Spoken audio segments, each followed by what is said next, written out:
आज हम पढ़ेंगे अकाउंटेंसी, हिस्ट्री ऑफ अकाउंटेंसी। आज क्या पढ़ेंगे? History of accountancy. चलिए पढ़ते हैं। तो क्या पढ़ेंगे आज? हिस्ट्री ऑफ अकाउंटेंसी यानी कि लेखा शास्त्र का इतिहास। क्या पढ़ेंगे? लेखा शास्त्र का इतिहास पढ़ेंगे। क्या पढ़ेंगे? लेखा शास्त्र का इतिहास। आज हम क्या पढ़ेंगे? लेखा शास्त्र का इतिहास यानी कि हिस्ट्री ऑफ अकाउंटेंसी। ठीक है, तो आज पहले पढ़ते हैं कि सबसे पहले पढ़ते हैं क्या? एंसेस्ट पीरियड यानी कि प्राचीन काल। इसको क्या कहते हैं? प्राचीन काल। क्या कहते हैं? प्राचीन काल। ठीक है, इसको हम बोलते हैं प्राचीन काल। यानी कि पहले के जमाने में अकाउंटिंग होता था या नहीं होता था, अकाउंटिंग का उत्पन्न कैसे हुआ, ठीक है, अकाउंटिंग कैसे हुआ, उसके बाद आया कहाँ से, ये सबसे पहले कहाँ इस्तेमाल किया गया, ये हम पढ़ेंगे। ठीक है, आज आज क्या पढ़ेंगे? हिस्ट्री ऑफ अकाउंटेंसी यानी कि लेखा शास्त्र का इतिहास। क्या पढ़ेंगे? लेखा शास्त्र का इतिहास। ठीक है, उसके बाद हम क्या पढ़ेंगे? इसका प्राचीन काल यानी कि पुराने जमाने में बहुत साल पहले क्या होता था, हिस्ट्री ऑफ अकाउंटेंसी आया कहाँ से। ठीक है, आज वही हम पढ़ेंगे। तो देखिए, यानी कि प्राचीन काल यानी कि पहले के जमाने में मेसोपोटामिया यानी कि मेसोपोटामिया एक जगह का नाम है जो अभी ईरान और इराक के बीच में है। एक नदी का के किनारे बसा हुआ मेसोपोटामिया जगह है जो इराक के में अभी स्थित है। प्रेजेंट टाइम में, वर्तमान काल में भी इराक में स्थित है। कहाँ? मेसोपोटामिया नामक जगह। ठीक है, वहाँ लगभग 4 वर्ष पहले बीसी यानी कि 4000 वर्ष पहले क्या हुआ? अकाउंटेंसी का जन्म हुआ। क्या हुआ? अकाउंटेंसी का जन्म हुआ। कैसे आप कहोगे? तब देखिए, सबसे पहले हिसाब किताब यानी कि हिसाब किताब कहाँ रखा गया? तो मेसोपोटामिया में रखा गया। कहाँ रखा गया? मेसोपोटामिया में। ठीक है, सबसे पहले मेसोपोटामिया में ही हिसाब किताब हुआ। ठीक है, उसके बाद हम पढ़ेंगे।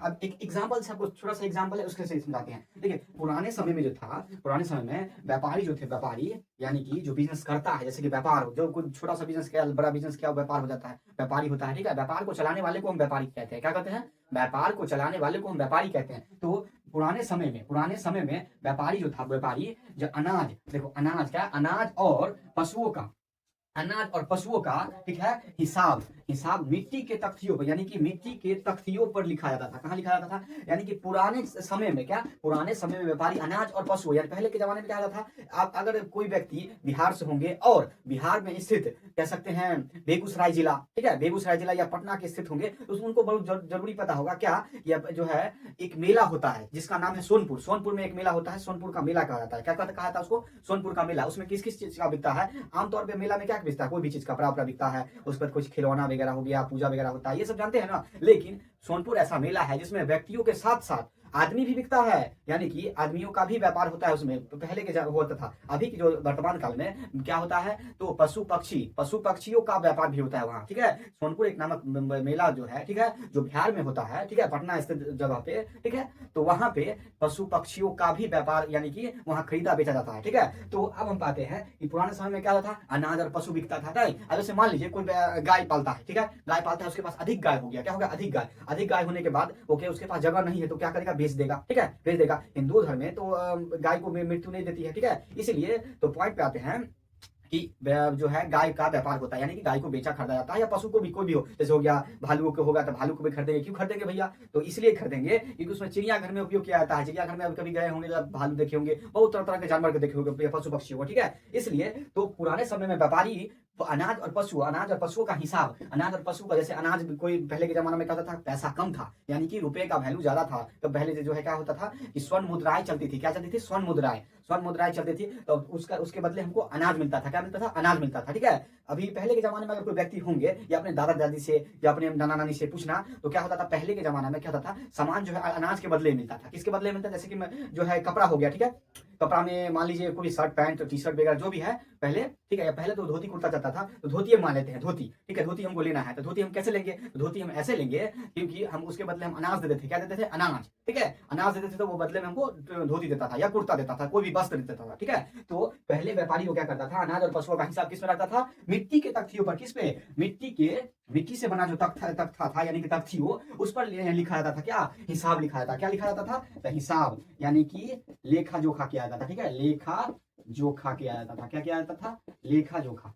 ठीक है, अब तुम जोखा का मतलब नहीं समझ आना, जोखा का मतलब होना लिखना और उसको जो है वर्गीकृत करना, हिसाब रखना, समझ गया? लेखा जोखा का मतलब। अब आते हैं भारत। ठीक है, हम लोग अभी प्रेजेंट टाइम में भारत में है, यानी कि मैं मूल निवासी भारत का हूँ, यानी कि I am citizen of India. ठीक है, तो भारत के बारे में पढ़ते हैं कि भारत में अकाउंटिंग कहाँ से आया। ठीक है, बहुत बच्चों का कहना होता है सर मेसोपोटामिया नामक जगह पे तो हुआ भारत का, मतलब अकाउंटिंग का जो है उत्पन्न, यानी कि इतिहास जो है अकाउंटेंसी का मेसोपोटामिया से स्टार्ट हुआ। कहाँ से स्टार्ट हुआ? मेसोपोटामिया नामक जगह में हुआ। कहाँ है? ईरान में है। ईरान और इराक के बीच में है, तो ईरान में है उसके, समझ गए? एक बहुत बड़ी नदी है, नदी एक ईरान में मेसोपोटामिया नामक जगह बसा हुआ है, समझ गए? वहीं से अकाउंटिंग की शुरुआत हुई। आप समझ से है कि भारत में क्या होगा? तो भारत में क्या होगा? तो देखिए, भारत में प्राचीन समय, यानी कि बहुत पुराने, प्राचीन मतलब पुराना, ठीक है, प्राचीन मतलब पुराना समय से लेखा पद्धति थी। क्या थी? लेखा पद्धति। भारत में पुराना जो है, पुराने समय में प्राचीन समय से ही लेखा पद्धति थी। क्या थी? लेखा पद्धति, यानी कि लेखा मतलब होगा अकाउंटिंग, इसका मतलब हुआ अकाउंट, ठीक है, अकाउंटिंग। लेखा मतलब अकाउंटिंग का हिंदी क्या हुआ? लेखा शास्त्र। क्या हो गया? लेखा शास्त्र, यानी कि हम यहाँ पे लिख देते हैं किसी बच्चे को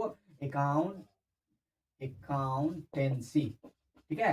अकाउंटेंसी मतलब होता है लेखा शास्त्र। क्या होता है? लेखा शास्त्र, ठीक है। अब समझिए, ये अकाउंटेंसी मतलब लेखा शास्त्र, समझ गए? अब यहाँ पे हम लिख देते हैं अकाउंटिंग।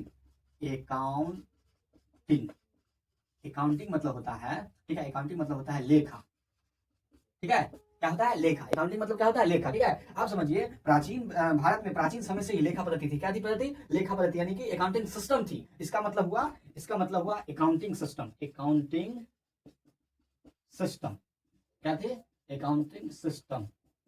लेखा पद्धति में अकाउंटिंग सिस्टम, इंग्लिश में हम इसको कहते हैं, ठीक है। अब आता है कि चाणक्य ने अपनी पुस्तक में, ठीक है, अपनी पुस्तक अर्थशास्त्र में अकाउंटिंग का उल्लेख किया गया है। हमारे जो है भारत के महान विद्वान, यानी कि महान कह सकते हैं इकोनॉमिक्स, ठीक है, इकोनॉमिक्स चाणक्य, यानी कि महान विद्वान चाणक्य ने हमारे अपनी पुस्तक यानी कि अर्थशास्त्र मतलब इकोनॉमिक्स में चर्चा किया है। क्या? अकाउंटेंसी का उल्लेख किया गया है। क्या? तो उसमें भी लेखा शास्त्र का उपयोग किया गया है। किसमें? चाणक्य के लिखी गई बुक होगा, ठीक है। चाणक्य के लिखी गई पुस्तक में अकाउंटिंग का चर्चा किया गया है, यानी कि उल्लेख किया गया है, वर्णन किया गया है, समझ गए?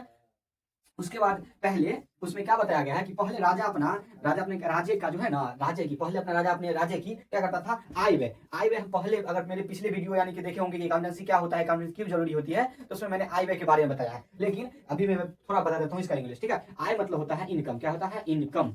आय मतलब होता है इनकम। व्यय मतलब होता है एक्सपेंडिचर, ठीक है, एक्सपेंडिचर क्या होता है? इनकम एंड एक्सपेंडिचर, ठीक है। इनकम और आय व्यय, यानी कि इनकम और एक्सपेंडिचर का रिकॉर्ड रखा जाता था, ठीक है। पहले के जमाने में जो राजा था, पहले जो राज मतलब क्या चलता था? अभी तो लोकतंत्र चल रहा है, पहले क्या चलता था? राजतंत्र। क्या चलता था? राजतंत्र मतलब राजा का शासन, ठीक है, राजा का शासन जिसमें चले उसको राजतंत्र कहते हैं। क्या कहते हैं?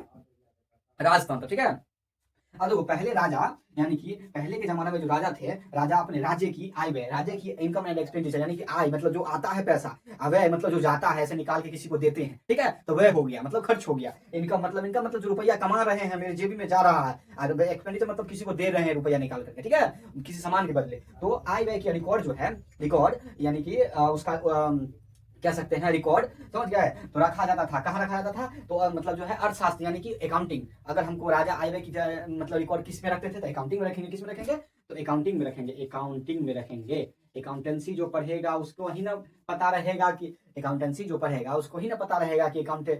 क्या होता है, समझ गए? समझे? ठीक है। तो अब हम क्या पढ़ रहे हैं? हिस्ट्री ऑफ अकाउंटेंसी पढ़ लिए, ठीक है। उसमें क्या पढ़ लिए? मेसोपोटामिया नामक जगह जो 4000 वर्ष पूर्व, ठीक है, 4000 वर्ष पूर्व वहां जो है अकाउंटिंग का मतलब स्थापना या कह सकते हैं इस्टेब्लिश हुआ, ठीक है।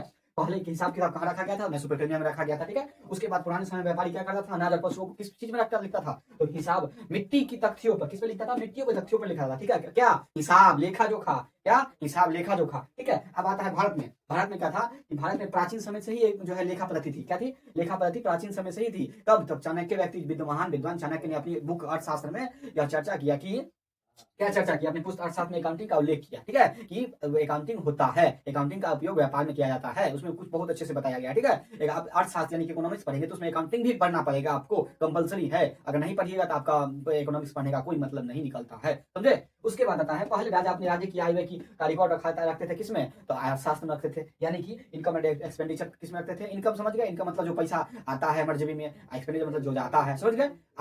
तो अब देखिए, आधुनिक लेखा शास्त्र क्या देखेंगे? मॉडर्न अकाउंटिंग क्या देखेंगे? मॉडर्न अकाउंटिंग, यानी कि आधुनिक लेखा शास्त्र क्या पढ़ेंगे? आधुनिक लेखा शास्त्र पढ़ेंगे। क्या पढ़ेंगे? आधुनिक लेखा शास्त्र। तो आधुनिक लेखा शास्त्र, देखो, आधुनिक लेखा शास्त्र के जनक लुकास पेसोली है। क्यों है? लुकास पेसोली है। और ये कहाँ के हैं? तो इटली के रहने वाले हैं। कहाँ के हैं? इटली के रहने वाले को माना जाता है, ठीक है, माना जाता है। आधुनिक लेखाशास्त्र का जनक लुकास पेसोली जो इटली के व्यक्ति हैं, इटली के नागरिक हैं, उनको माना जाता है। किसको माना जाता है? तो आप लोगों को पता चल चुका कि आधुनिक लेखाशास्त्र यानी कि फादर ऑफ द अकाउंटिंग, ठीक है। इसको देखो, लेखाशास्त्र को हम जो है लुकास पेसोली को फादर ऑफ अकाउंटिंग भी कहेंगे। क्या कहेंगे? Father of accounting. क्या कहेंगे? फादर ऑफ अकाउंटेंसी या अकाउंटिंग का, ठीक है। फादर ऑफ अकाउंटेंसी यानी कि लेखाशास्त्र के जनक, लेखा शास्त्र के जनक भी कहेंगे। क्या कहेंगे? लेखा शास्त्र के जनक, फादर ऑफ अकाउंटेंसी किसको कहेंगे? तो लुकास पेसोली को कहेंगे, जो कहाँ के रहने वाले थे? इटली के रहने वाले हैं, ठीक है। आगे बढ़ेंगे। यह जो पेशे से क्या थे? यह लुकास पेसोली यानी कि लुकास पेसोली पेशे से क्या थे? एक मैथमेटिशियन थे। क्या थे? एक मैथमेटिशियन यानी कि गणितज्ञ थे, ठीक है। गणितज्ञ के यानी कि गणितज्ञ थे। कौन? लुकास पेसोली। कौन थे? लुकास पेसोली। कहाँ के रहने वाले थे? तो इटली के रहने वाले थे। कहाँ के रहने वाले थे? इटली के रहने वाले थे। और यह पेशे से क्या थे? मैथमेटिशियन थे, ठीक है। इन्होंने 1498 यानी कि इन्होंने 1494 यानी कि इन्होंने 1494 1494 में, ठीक है, 1494 में एक किताब लिखी, ठीक है। एक 14 और 94 में यानी कि 1494 में एक किताब लिखी। इसका नाम क्या था? समा दे अर्थमेटिका। क्या नाम था इसका? समा दे अर्थमेटिका। क्या था? समा दे अर्थमेटिका। इसमें देखो, इसी किताब में दोहरी लेखा प्रणाली यानी कि दोहरी लेखा प्रणाली, सॉरी इसमें चला गया, कोई दिक्कत नहीं है, इसमें देख लीजिएगा। दोहरी लेखा प्रणाली लिखा हुआ। क्या लिखा गया है? दोहरी लेखा प्रणाली, जिसको इंग्लिश में कहते हैं डबल एंट्री सिस्टम कहते हैं। क्या कहते हैं? दोहरी लेखा प्रणाली को इंग्लिश में कहते हैं डबल एंट्री सिस्टम को पहली बार समझाया गया था। क्या किया गया था? पहली बार समझाया गया था। यानी कि डबल एंट्री सिस्टम को बनाने वाले कौन है? तो लुकास पेसोली। और इन्होंने जो बुक लिखा था 1494 में, समा दे अर्थमेटिका, उसमें क्या बताया गया था? इसी किताब में दोहरी लेखा प्रणाली के डबल एंट्री सिस्टम को बताया गया है, क्या समझाया गया है, ठीक है। एक जो है डबल एंट्री सिस्टम, आप लोगों को दिमाग में आया होगा कि डबल एंट्री सिस्टम होता क्या है। ये जो डबल एंट्री सिस्टम लिख दिए हैं, डबल एंट्री सिस्टम यानी कि दोहरी लेखा प्रणाली, होता क्या है तो अब समझते हैं, ठीक है। इसमें एक साइड होता है, ठीक है, इसमें दो साइड होता है। क्या होता है? दो साइड होता है, ठीक है। एक साइड होता है डेबिट, समझ गए? एक साइड होता है डेबिट और एक साइड होता है क्रेडिट। क्या होता है? क्रेडिट। यानी कि डेबिट जो होगा, डेबिट हमारा घटेगा, ठीक है, डेबिट मेरा घटेगा, क्रेडिट मेरा बढ़ेगा, समझ गए? तो समझिए कि एक एग्जाम्पल से आप लोगों को समझते हैं कि ऋषभ ने क्या किया? ऋषभ ने 10,000 का सामान खरीदा। क्या खरीदा? ऋषभ जो बुआ है, लड़का है, वो 10,000 का सामान खरीदा। क्या सामान खरीदा? ऋषभ एक व्यापारी है, यहाँ पे ऋषभ एक व्यापारी है, ठीक है। ऋषभ एक व्यापारी है जो 10,000 का सामान खरीदा। किस चीज का सामान खरीदा? 10,000 का सामान खरीदा, ठीक है। तो देखिए, जब सॉरी कैश होगा लिखा हुआ, तो कैश जो है कम होगा, ठीक है, या बढ़ेगा, ये हमको पता है ना। जो अगर 10,000 का सामान खरीदेंगे तो हम क्या देंगे? जैसे मान लीजिए, हम बताए भी थे कि मतलब जो अगर कोई सामान खरीदेंगे तो इनकम जो होगा, इनकम मतलब जो पैसा आएगा, एक्सपेंडिचर जो पैसा जाएगा, तो हम जो पैसा निकाल करके कोई सामान खरीदेंगे तो एक्सपेंडिचर हो गया, एक्सपेंडिचर हुआ ना, एक्सपेंडिचर वो तो नहीं रखेंगे, ठीक है। लेकिन इसमें क्या होगा? ऋषभ से जो है, ये समझ लीजिए, ऋषभ एक लड़का है, ठीक है, एक व्यापारी है, समझ गया, व्यापारी है, ठीक है। इसका क्या नाम है? ऋषभ। क्या नाम है? ऋषभ। इसने क्या किया है कि 10,000 का सामान खरीदा। क्या किया? 10,000 का सामान खरीदा। तो 10,000 का सामान खरीदा, इसके पास जो रुपया होगा तभी ना सामान खरीदेगा, नहीं। अगर कोई व्यापारी है तो किसी के पास पैसा होगा तभी तो वस्तु को खरीदेगा, ठीक है, या बेचेगा, ठीक है। अगर किसी के पास, अगर मान लीजिए आप ही कोई चीज सामान खरीदने गए, तो सामान जो दुकान पे जाते हैं लेने के लिए, तो उसके बदले में पैसा तो लेता है दुकानदार तो पैसा लेता है। इसीलिए तो ऋषभ 10,000 का सामान खरीदता है, तो उसमें क्या होगा? इसका जो कैश होगा, कैश वो कम होगा। क्या होगा? कम होगा, ठीक है, कैश कम होगा। और गुड्स मतलब होता है सामान, समझ गए? इसको हम कहते हैं सामान। गुड्स मतलब होता है सामान। तो सामान क्या होगा? बढ़ेगा। यानी कि कोई सामान जैसे कि हम खरीदे, ये मार्कर है, ये मार्कर मैंने खरीदा, ठीक है, किसी भी दुकानदार से खरीदा, उसके बदले में पैसा दूंगा, यानी कि कैश दूंगा उसको। क्या दूंगा? पैस दूंगा उसको, और उसके बदले मुझे ये मार्कर मिली, तो ये मेरा सामान हो गया, ये मेरा हो गया एसेट, यानी कि पूंजी मेरा हो गया, संपत्ति हो चुका है, ठीक है। जैसे शर्ट है, ही शर्ट को हम खरीदेंगे, किसी दुकानदार से गए, कपड़े वाले दुकानदार से शर्ट हम खरीदे, तो उसके बदले हम इसको पैसा देंगे, यानी कि मेरे जेबी से पैसा जाएगा तो कम होगा, उसको हम डेबिट में रखते हैं, ठीक है। गुड्स यानी कि सामान बढ़ेगा तो हम जो है क्रेडिट में रखेंगे। इसी को हम कहते हैं डबल एंट्री सिस्टम। क्या कहते हैं? Double entry system. अब हम पढ़ेंगे कि आधुनिक जो अकाउंटिंग है, आधुनिक लेखाशास्त्र, उसका चयन कैसे हुआ और व्यापारी कैसे जो है किया, ठीक है। तो अभी पढ़ेंगे वर्तमान लेखा शास्त्र, यानी कि प्रेजेंट अकाउंटेंसी। प्रेजेंट अकाउंटेंसी पढ़ेंगे। क्या पढ़ेंगे? वर्तमान लेखा शास्त्र, प्रेजेंट अकाउंटेंसी पढ़ेंगे, ठीक है। वर्तमान लेखा शास्त्र इसको हिंदी में कहा जाता है। अभी देखिए, आज के समय में आज लेखा शास्त्र यानी कि आज लेखा शास्त्र कंप्यूटर यानी कि कंप्यूटर और सॉफ्टवेयर से किया जाता है। किससे किया जाता है? कंप्यूटर और सॉफ्टवेयर, यानी कि कंप्यूटर और सॉफ्टवेयर, ठीक है। आज अकाउंटेंसी किस चीज से किया जाता है? कंप्यूटर और सॉफ्टवेयर से किया जाता है। यानी कि अभी का जो लेखाशास्त्र होता है किस चीज से होता है? कंप्यूटर और सॉफ्टवेयर से होता है। ठीक है, तो आज के समय में अकाउंटिंग अकाउंटिंग किससे होता है? तो टेली से होता है। टेली से, जीएसटी रिटर्न फाइलिंग से, उसके बाद ऑनलाइन बैंकिंग से एक्सेट्रा किया जाता है। एक्सेट्रा मतलब होता है इत्यादि, मतलब बहुत सा ज्यादा, ठीक है, से किया जाता है। क्या किया जाता है? तो आज के समय में accounting, tally, GST return filing, ठीक है, ऑनलाइन बैंकिंग एक्सेट्रा इसे किया जाता है। किसी से किया जाता है? तो आज के समय में मतलब अभी तो मॉडर्न जमाना है, कंप्यूटर से बेस्ड सब चीज होता है, कंप्यूटर सॉफ्टवेयर से कुछ सब चीज किया जाता है। अब देखिए मतलब जो है अकाउंटेंसी का मतलब अब आज हम सब चीज पढ़ा दिए। ठीक है, हिस्ट्री ऑफ अकाउंटेंसी का पूरा टॉपिक क्लियर है। अब कोई भी दिक्कत नहीं होगा, अगर कोई प्रॉब्लम है तो मुझे कमेंट कीजिएगा। ठीक है, कमेंट कीजिएगा, मैं उसका जरूर रिप्लाई दूंगा। ठीक है विद्यार्थियों, बात यह रही कि अकाउंटेंसी यानी कि सीधा अगर साधारण बात में क्या कहा जाए, अगर अकाउंटेंसी अगर नहीं हम सीखे, अकाउंटेंसी अगर नहीं पढ़े तो बैकबोन ऑफ बिजनेस, यानी कि अकाउंटेंसी अगर हम नहीं जानेंगे तो हमें बिजनेस में बहुत नुकसान होगा। ठीक है, और अकाउंटेंसी का मतलब हुआ बैकबोन ऑफ बिजनेस, यानी कि व्यापार का रीढ़ की हड्डी। बैकबोन है क्या? बैकबोन मतलब होता है रीढ़ की हड्डी। क्या होता है? रीढ़ की हड्डी। समझ गए? रीढ़ की हड्डी होती है। अगर हमारा रीढ़ की हड्डी अगर नहीं रहे तो हम ऐसे खड़ा होकर नहीं चल सकते हैं कहीं से। ठीक है, हम ऐसे झुक के चलेंगे, ऐसे मरा हुआ। ठीक है, तो बैकबोन मतलब होता है रीढ़ की हड्डी। ठीक है, बिजनेस का है रीढ़ की हड्डी। अगर हमको अकाउंटिंग पता नहीं रहे तो मैं कैसे हिसाब लगा पाऊंगा प्रॉफिट हुआ कि लॉस? ठीक है, कोई भी चीज में, व्यापार में जैसे हम सामान खरीदते हैं, कुछ भी करते हैं, तो हमको पता रहना चाहिए ना मुझे ये कितना प्रॉफिट होगा, कितना लॉस होगा, इस पे कितना मैं नुकसान कमाऊंगा, कितना लाभ होगा मुझे। ठीक है, तो अकाउंटेंसी का मतलब सीधा समझ लीजिए, अकाउंटेंसी मतलब बैकबोन ऑफ बिजनेस, यानी कि बिजनेस का रीढ़ की हड्डी होगा अकाउंटेंसी। ठीक है, तो आज हमने हिस्ट्री ऑफ अकाउंटेंसी पढ़ लिए। मिलते हैं अगले